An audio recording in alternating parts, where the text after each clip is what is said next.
Ci siamo spostati di pochi chilometri, siamo in territorio di Pontenure, sempre nel Piacentino, e sono in compagnia di Vincenzo Veneziani, produttore di pomodoro, in corso di trapianto. Qua con una macchina che è diversa rispetto a quello che abbiamo visto prima. Prima abbiamo visto una macchina che era, con meno utilizzo di personale. Qui vediamo insomma che ci sono degli operatori. Diventa sempre più difficile trovare personale in campagna?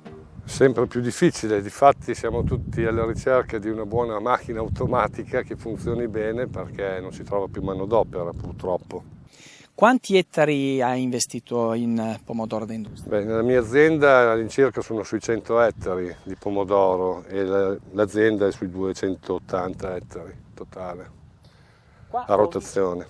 Ho visto che il terreno fa quella piccola crosticina. È l'effetto della grande pioggia dei giorni scorsi? Questo è un terreno molto limoso, freddo, tipico del comune di Pontenure. Sono terre molto produttive, però hanno questo problema, che sono terre molto fredde e fanno molta crosta. Difatti è molto difficile riuscire a fare dei pomodori su queste terre. Deve fare una bella stagione, un bel tempo, caldo, hanno bisogno di caldo.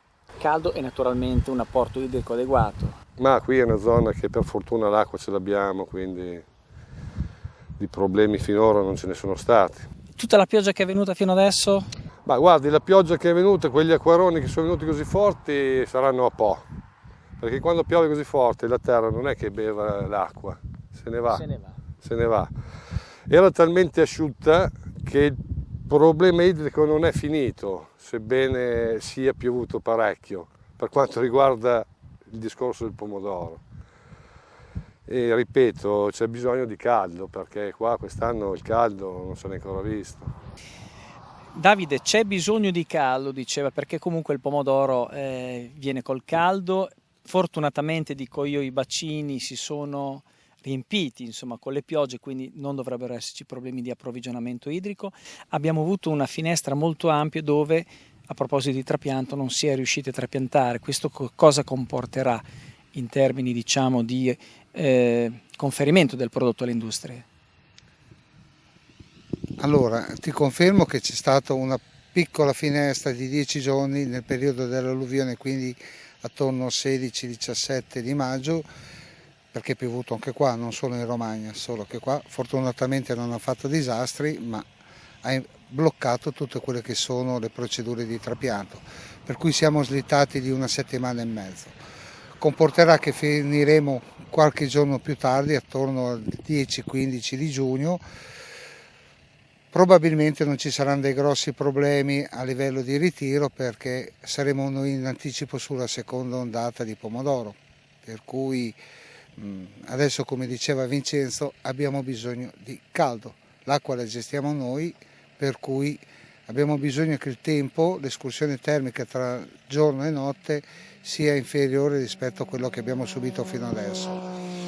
Per quanto riguarda gli invasi invece no, non è proprio come dici, perché comunque lo faceva notare Vincenzo, l'acqua se non viene a monte, in cui abbiamo la possibilità di trattenerla in diga o in invaso, quella valle se ne va nei torrenti, nei fiumi, per cui oggi sì, abbiamo l'acqua, fra 10 giorni, domani non si sa. Giorni.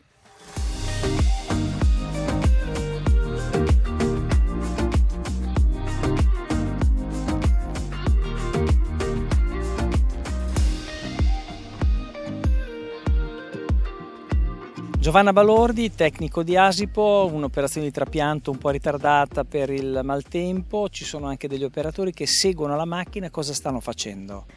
Stanno controllando che non ci siano fallanze dopo il passaggio della trapiantatrice. A volte c'è qualche pianta che viene coperta o manca, quindi controllano. È un'operazione che si deve fare naturalmente a mano? Sì, di solito sì, quella sì.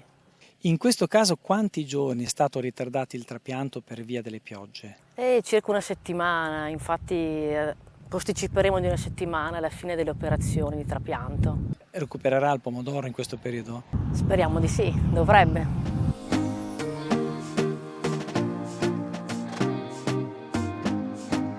Come fa l'operatore a seguire una traiettoria così precisa? Le trattrici sono dotate di GPS RTK, di guide satellitari in sostanza, che guidano automaticamente il trattore su una linea già tracciata precedentemente, quindi ripetono dei percorsi già effettuati. Quindi c'è un'operazione che viene fatta a tavolino, quindi di impostazione del sistema, dopodiché la trattrice porta direttamente e soprattutto fa seguire la fila. Esatto, proprio così. E viene utilizzata in tutte le operazioni culturali, quindi dal tracciamento delle file in pretrapianto al trapianto e anche altre operazioni successive che possono essere effettuate poi in campo come i trattamenti. Grazie Giovanna, oggi abbiamo parlato della filiera del pomodoro a 360 gradi, ci fermiamo per un po' di pubblicità e ci troviamo tra un po'.